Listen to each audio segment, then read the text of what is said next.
안녕하세요. 이번 시간은 춘추전국 시대와 그리고 진나라에 대해서 보도록 하겠습니다. 그 전에 지난 시간에 중국의 문명에 대해서 하면서 주나라에 대해서 이야기 잠깐 했었죠. 이 주나라에서 봉건제를 실시했었다고 했었고, 이 봉건제가 시간이 지나고 지나면서 혈연적인 그런 유대 관계가 약해져서 제후국들이 그 주나라 왕실에 대해서 충성하는 게 그 이전 같지 않았다 라는 이야기 했습니다. 그리고 그 혈연적 유대 관계가 약해졌을 때 견용족이 침입을 했는데, 그때 이제 왕이었던 여왕이라는 사람이 아주 제대로 정치를 하지 못해서 제후들이 그 왕에게 이제 더 이상 충성하지 않고 군사적 복무를 하지 않아서 견용족의 침입으로 인해서 주나라가 이제 수도를 동쪽에 낙양이라고도 하는 그곳으로 옮기게 되면서 동주시대가 시작이 되었고, 그 동주시대를 춘추시대라고 한다까지 이야기했었습니다. 자, 오늘이 바로 그 춘추시대와 전국시대에 대해서 배우는 건데요. 이 주나라가 수도를 동쪽으로 옮긴 시대, 동주시대를 동주시대라기보다는 춘추시대라고 더 많이 불러요. 이 당시에는 그 주나라 왕실이 봉건을 실시하면서 그 각 지역에다가 제후들을 임명을 했다고 했잖아요. 그 제후국들이 점점 성장을 하고 있었어요. 그래서 그 주나라 왕실에 거의 비견될 만큼 성장을 해 있었어요. 그 국가들을 제후국이라고 부릅니다. 그래서 그 춘추전국 시대는 크게 춘추시대하고 전국시대로 나뉘는데요. 이 춘추시대에는 제후국들이 굉장히 성장을 해 있었지만 여전히 주나라 왕실이 건재했고, 그 제후국들이 주나라 왕실을 섬기고 있었어요. 그래서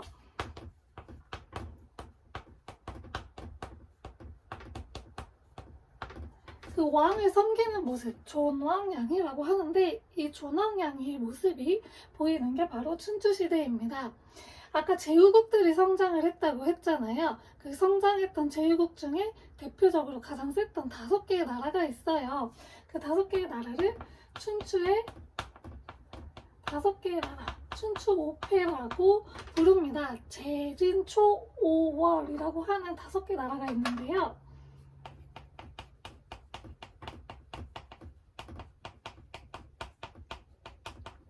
이 5개의 나라가 굉장히 크게 성장을 했었고, 이 춘추시대에는 강력한 제후국이 약소국들을 병합해서 같이 도움을 주는 그런 질서가 있었어요. 그 질서를 회맹질서라고 합니다. 그래서 이 회맹질서에 의해서 이 춘추시대가 진행이 되고 있었습니다. 자, 그런데 이 춘추 5패가 있었고, 그 제후국들이 반란을 일으켜요. 진나라가 멸망을 하면서 반란을 일으켜서 전국시대가 시작이 돼요. 이 전국시대에는 더 이상 주나라 왕실을 섬기지 않았어요. 그 각각의 제후국들이 성장을 해서 자신들이 그 혼란해진 시대를 통일하려고 했었습니다. 그래서 이 시대는 하극상의 풍조가 만연했다고 해요. 그리고 춘추 5패잖아요. 이 시대에는 7개의 국가가 성장을 해서 전국칠흥이라고 부릅니다. 전국칠흥으로는 연, 조, 위, 한, 진, 제, 초가 있습니다. 이 7개의 국가가 성장을 했고요. 그리고 이때는 이제 이 강했던 나라들이 이 일부 나라에서 현이라고 하는 그런 그 지방 행정 제도를 설치를 하기도 해요. 현은 뭐냐면 지금으로 따지면 뭐 경기도라든지 아니면 뭐 강원도, 충청도처럼 지방 행정 구역을 이야기하거든요. 이런 지방 행정 구역을 설치하는 국가들도 하나둘씩 등장을 하기 시작을 하였습니다. 그래서 각각이 이제 주 왕실을 섬기는 게 아니고 자기네들이 주도가 되는 국가가 되겠다 라고 하는 그런 하극상의 풍조를 보이는 게 전국시대입니다. 이 춘추전국 시대에는 철기를 사용을 했어요. 이 농기구를 주로 철기를 사용을 했는데요. 그러면서 농업 생산력이 향상이 되었고, 원래는 한 마을에서 같이 그 밭 하나를 같이 경작을 했어요. 근데 이제 농업 생산력이 향상이 되다 보니까 한 집안이 한 그 밭을 다 경작을 할 수 있게 되는 그런 모습이 보이기 시작을 하면서 점차 가족 단위의 농업이 발달을 하게 되었습니다. 그래서 점점 그 마을 공동체 사회에서 가족 중심의 사회로 점점 변화하고 있는 그런 모습이 춘추전국 시대의 모습입니다. 그리고 또 농업에서는 우경이 보급이 되기 시작을 해요. 우경은 이제 소를 이용해서 밭을 가는 건데, 우리가 밭을 갈아서 그 안에 있는 땅하고 이렇게 뒤집어 엎어야지 영양분이 골고루 공급이 돼요. 근데 이거를 사람의 힘으로만 하면은 조금 약하고, 소의 힘을 이용해서 이제 더 깊게 땅을 파기 시작을 한 거예요. 그게 바로 우경이고, 이 우경을 실시하면서 점차 땅이 더 기름져지고 농업 생산력이 더욱더 향상이 되었다고 합니다. 춘추 전국 시대에는 분열이 돼 있었잖아요, 제후국들끼리. 그래서 어떠한 나라가 권력을 잡고 그 분열되어 있는 그 시대를 통일을 하려고 하는 모습들이 보이기 시작을 해요. 근데 그 전체적으로 통일을 하려면 굉장히 나라가 강해야 돼요. 군사적으로도 강해야 되고, 나라 자체가 경제적으로도 또 발달을 해야 돼요. 그러기 위해서 이 각각의 나라들이 개혁 정치를 실시를 하는데, 그것을 변법이라고 합니다. 이 변법을 실시하기 위해서 이 각각의 국가들은 훌륭한 인재를 등용하기 시작을 하는데요. 이 인재들을 우리가 제자백가라고 합니다. 제자백가는 다양한 사상가들을 말해요. 그래서 이 사상가들이 당시에는 이제 한 나라에 머물러 있지 않고 떠돌아다니면서 자신들의 능력을 인정해주는 나라에 정착을 해서 그 나라의 부국강명에 큰 도움을 주기 시작을 합니다. 대표적인 사상으로는 유가, 묵가, 도가, 그리고 법가, 이렇게 4개가 있습니다. 그 이외에도 굉장히 다양한 사상이 있는데요. 그 이후에 이제 동아시아 사회에 영향을 준 사상은 이 4가지이기 때문에 대표적으로 4가지를 배워보도록 하겠습니다. 먼저 유가입니다. 이 유가는 지금의 이제 유학, 성리학 이쪽에 영향을 많이 준 학문이에요. 이 유가에서는 이 나라가 지금 혼란한 이유가 예를 지키지 않아서다. 예의를 지키지 않아서다. 그래서 예를 지키는 것, 상호 간의 예도 분명히 중요하지만 상하 간의 그런 예를 지키는 게 굉장히 중요하다라고 하면서 예를 중요하게 여겼고요. 그리고 효를 중요하게 여겼어요. 부모에게 효도하는 것. 그런데 이 부모에게 효도하는 것은 또한 무엇이냐 하면 임금에게 충성하는 것도 해당이 돼요. 왕은 온 백성의 부모예요. 그렇기 때문에 왕에게 충성하는 것은 부모님에게 효도하는 것하고 똑같다라고 해서 충성도 굉장히 중요하게 생각을 했습니다. 그래서 이 효를 중요시하면서 가족 간에 있는 윤리를 중요하게 여겼어요. 자식이 부모한테 공경하는 것, 그리고 부부 간에 구별이 있는 것 등을 이야기한 거죠. 이게 바로 가족 윤리입니다. 자, 이 유가 사상의 대표적인 사상가는 공자, 그리고 성선설을 주장했던 맹자, 성악설을 주장했던 순자가 있습니다. 맹자는 성선설을 주장을 해서 인간의 본성이 선하다. 그렇기 때문에 지나가다 누가 어려움이 닥치면은 배우지 않아도 저절로 구해주는 마음이 드는 게 바로 그 증거이다 라고 이야기를 했고요. 순자는 아니 나 인간의 본성은 악하다라는 성악설을 이야기했어요. 근데 이 성악 그 악한 마음은 변하지 않는 게 아니고 후천적으로 교육을 통해서 충분히 선해질 수 있다. 그래서 교육의 중요성을 또 이야기한 게 순자입니다. 다음은 묵가입니다. 묵가는 지금 이 혼란스러운 상황이 왜 생기냐, 서로 사랑하지 않아서다 라고 이야기를 해서 겸해라는 것을 이야기해요. 겸해사상. 이거는 차별하지 않고 모두 다 똑같이 사랑하는 것을 이야기해요. 그것을 이제 겸해라고 하는데, 그래서 그러니까 육아의 사상을 조금 반대했던 사상이기도 해요. 육아에서는 신분에 따라서 나이에 따라서 좀 차등을 두어야 한다고 이야기를 했는데, 묵가는 그런 거 필요 없이 다 공평하게 사랑하자 라고 이야기한 게 이 묵가의 겸해 사상이고요. 또 검소하게 살 것을 주장을 합니다. 근데 이 묵가가 뭐 신분을 완전히 부정을 한 건 아니고요. 그 사람이 그 자리에 있는 거는 그만한 이유가 있기 때문이다 라고 해서 일부 또 인정하는 모습도 보여요. 자, 다음은 도가입니다. 도가는 지금 이 세상이 이렇게 혼란한 이유가 뭐든지 다 그냥 인위적으로 하려고 해서 그렇다. 자연을 거스르고 인위적으로 인간들이 뭘 계속 만들려고 해서 그런 거다라고 해서 인위적인 것을 다 없애버려야 한다라는 무의자연을 주장을 했고요. 대표적인 사상가는 장자와 노자가 있습니다. 이 장자는 그 유명한 꿈이 있어요. 호전몽이라고 하는 꿈이 있는데 나비가 되는 꿈을 꿨는데, 내가 인간인 내가 나비가 되는 꿈을 꾼 건지 아니면 나비였던 내가 인간의 꿈을 꾼 건지 헷갈린다 라고 이야기했던 사람이 이 장자입니다. 자, 마지막으로 법가가 있습니다. 법가는 지금 세상이 이렇게 혼란한 이유는 그 규제할, 통제할 그 수단이 아무것도 없어서 그런 거다.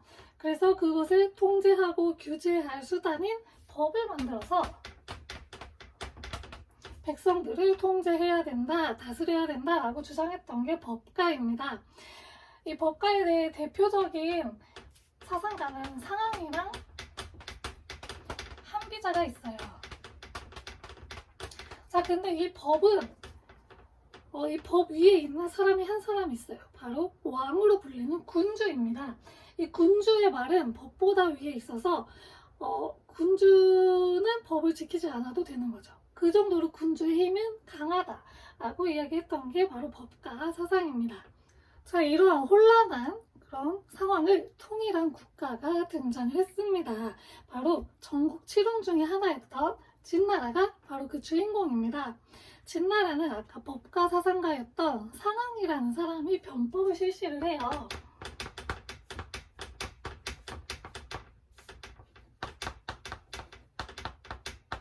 이 상황의 변법이 성공적으로 실시가 되면서 이 진나라가 전국 7홍의 주도권을 잡고 통일을 이룩하게 되었습니다. 상황의 변법으로 이제 대표적인 거는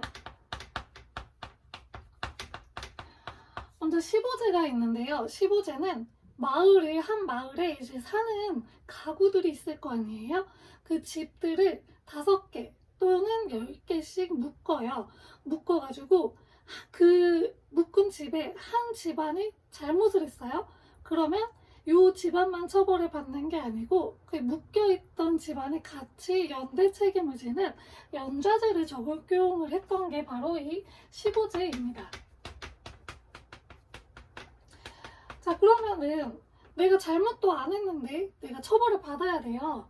억울하잖아요. 그래서 서로 잘못을 못하게 감시하고 통제할 수 있는 그런 기능을 했던 게 바로 15제입니다. 자, 그리고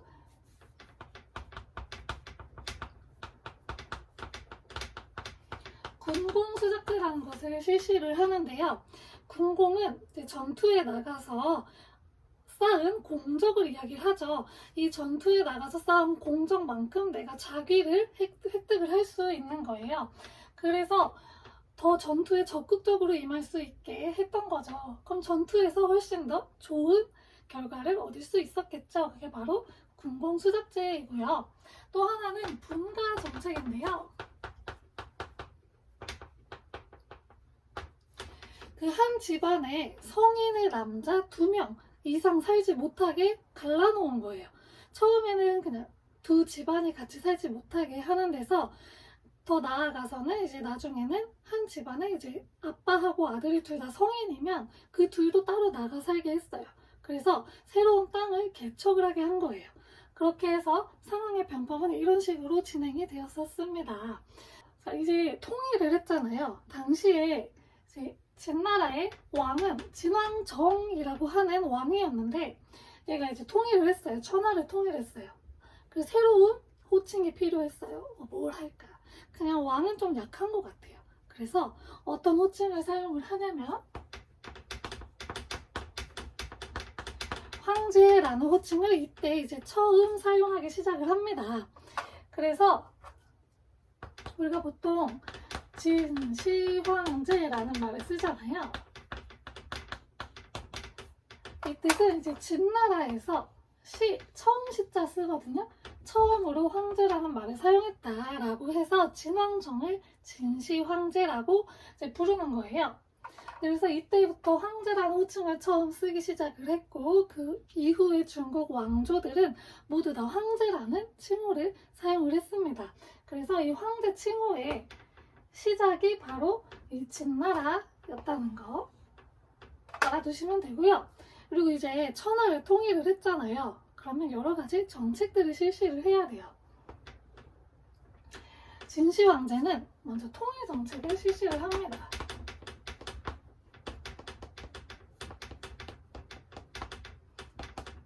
먼저 서로 쓰는 문자가 다르면 뭐 공문서라든지 이런 게 전달을 했을 때 제대로 그 내용이 전달이 안 돼서 일 처리가 쉽지 않을 거예요. 그래서 문자를 통일을 하는데 소전체라고 하는 글자로 통일을 해요. 자, 그리고 도량형을 통일합니다. 도량형은 그 무게를 재는 단위 그리고 길이를 재는 단위가 있어요. 이게 지역마다 다르게 되면 물건을 사고 팔고 할 때 혼란이 생기겠죠. 그래서 이 도량형도 통일을 하고 그리고 이제 뭐 마차나 수레가 다닐 때 그 폭이 있잖아요. 도로폭 이런 게 다르면은 가다가 사고가 날 수 있어요. 그래서 이런 것들을 이제 통일한 게 도량형 통일이고요. 또 화폐도 통일을 하고 각자 쓰는 돈이 다르면 안 되니까 한 나라에서 쓰는 돈이 다르면 안 되겠죠. 그래서 화폐 통일도 하고 그리고 진나라에서 한 대표적인 통일이 바로 사상통일입니다. 이 사상통일은 어떤 것으로 통일을 했냐 이 상황이 아까 법가사상가라고 했잖아요. 그래서 법가사상으로 통일을 하는데 그러면 다른 사상가들이 좀 이제 불만을 가질 거 아니에요. 그래서 탄압을 실시를 해요. 그래서 이 법과 사상 이외의 서적, 그 뭐 기술적으로 필요했던 서적들 있죠. 그런 거 제외하고 이 법과 사상 이외의 그런 다른 사상을 담은 서적들은 모두 다 불태우는 분서와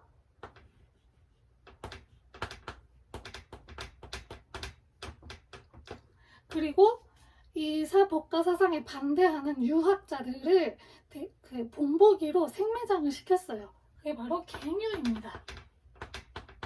그래서 이 분서 갱유를 실시를 해서 굉장히 이 진시황제의 대표적인 탄압 정책, 포갑 정책으로도 지금은 이제 남아있죠. 이 분서 갱유도 실시를 했습니다. 그래서 이제 사상을 통일하려고 하였습니다.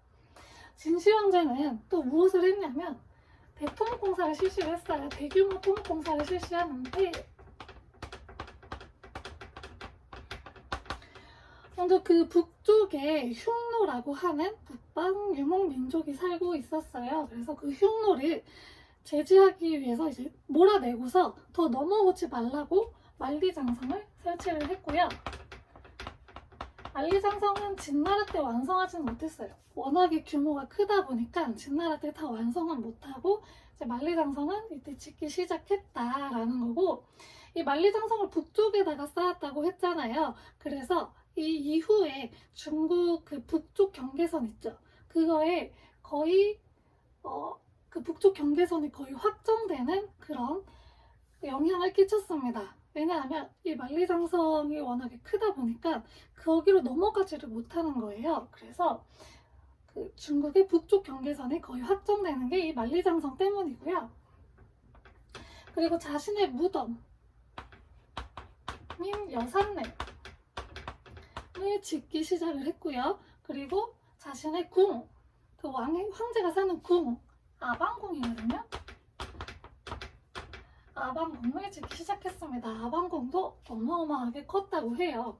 이 여산릉 같은 경우에는 진짜 산 같아요. 그 검색해서 찾아보시면 이게 무덤이야 산이야 할 정도로 정말 커요.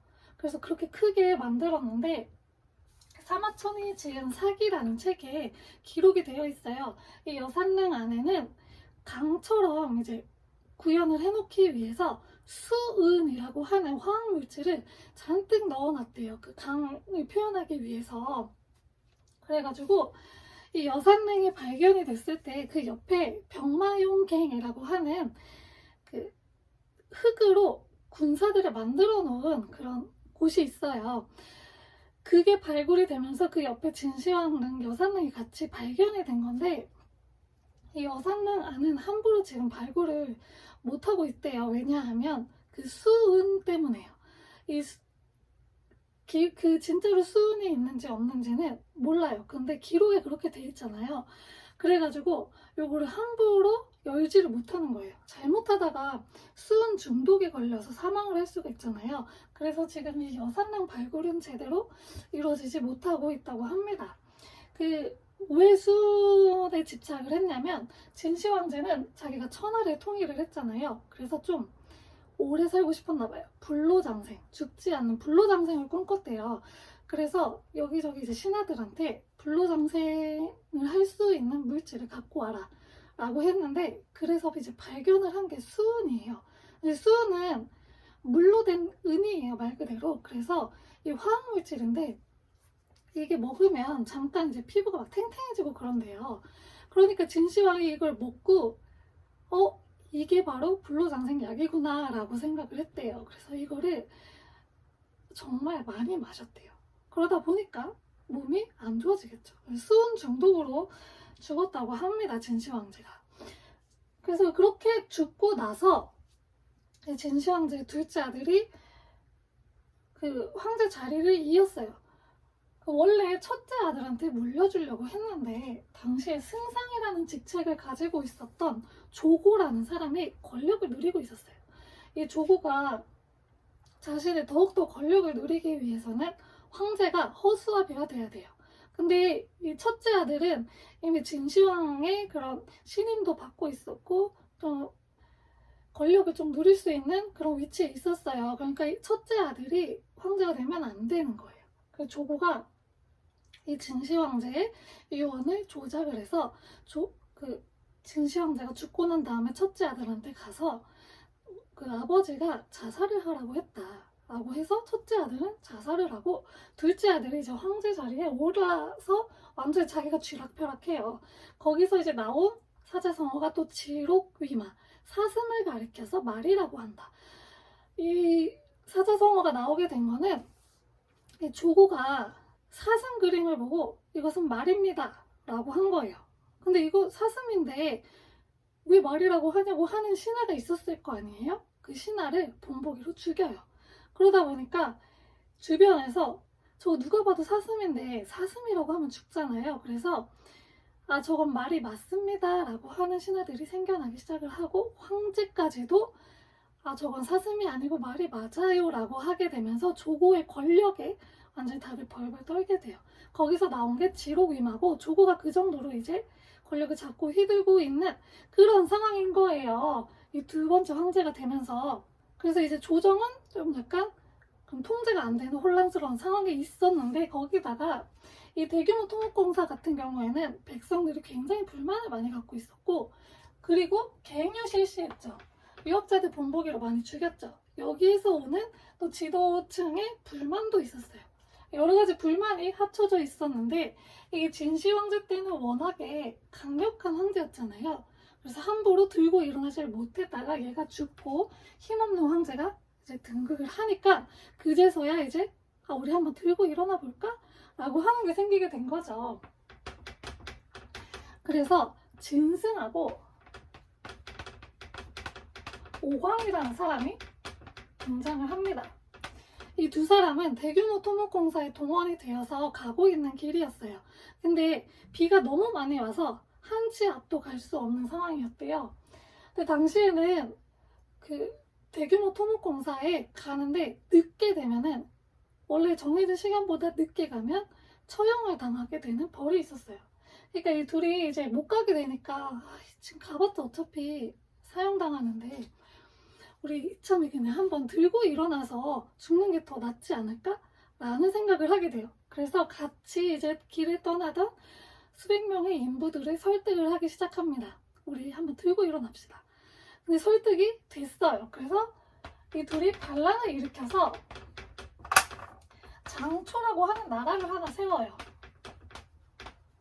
자, 근데 이게 쉽게 진압이 안 되고 오히려 이 반란이 퍼져나가요. 왜냐면 불만을 갖고 있는 사람이 너무 많았거든요. 그래서 이 옛 제후국들, 춘추전국 시대에 있었던 제후국들의 그 제후들이 들고 일어나기 시작을 합니다. 대표적인 게 초나라하고 한나라인데, 이거는 이 다음 시간에 배울 거고, 이제 그렇게 일어나게 되면서 결국 이 진나라의 황제는 초나라에 의해서 사망을 하게 되면서 멸망을 하게 되었습니다. 그래서 이 진승오광의 난이 발달이 되어서 진나라가 멸망을 하게 됐고요. 이 진승오광의 난은 중국사 최초의 농민 반란이라고 합니다. 자, 그래서 이 진나라를 다시 보면은, 이 진나라는 중국 최초의 통일국가였죠. 최초의 통일국가라는 의의가 있습니다. 그리고 만리장성을 세워서 중국의 북쪽 국경도 확정을 지었고, 이 중국 최초로 황제라는 호칭도 사용해서 굉장히 중국사에 큰 영향을 끼친 나라이기도 하지만, 결국에는 이 진시 황제의 폭정으로 인해서 통일한 지 16년, 15년 만에 진승오광의 난이 일어나면서 멸망을 하게 되었습니다. 자, 오늘 배운 내용 잠깐 정리를 하면, 춘추 전국시대 주나라 말기에 제후국들이 성장을 하면서 점점 주나라 왕실로부터 분리가 되었고, 견용족이 침입을 했을 때 군사적 복무를 제대로 하지 않아서, 충성하지 않아서 결국 주나라 왕실이 동쪽의 나급, 낙양이라고 하는 지역으로 피신을 천도를 하게 되었고, 그 시대부터를 동주시대 또는 춘추시대라고 부른다 라고 해서 춘추시대가 시작이 되었다고 했어요. 이 춘추전국 시대에는 다양한 제후국들이 성장을 하면서 서로 통일을 하기 위해서 변법을 실시했고, 그 가운데 제자백가가 등장을 하게 됐고요. 거기 제자백가의 상황이라는 사람이 진나라에서 성공적으로 변법을 실시를 하면서 진나라가 전국시대를 통일을 하게 되면서 이런 통일정책도 실시를 했지만, 대규모 토목공사로 인해서 불만을 가진 사람들이 등장을 하게 되면서 반란이 일어나서 진나라는 멸망을 하게 되었습니다. 이 다음 시간에는 진나라 이후의 왕조인 한나라에 대해서 살펴보도록 하겠습니다. 감사합니다.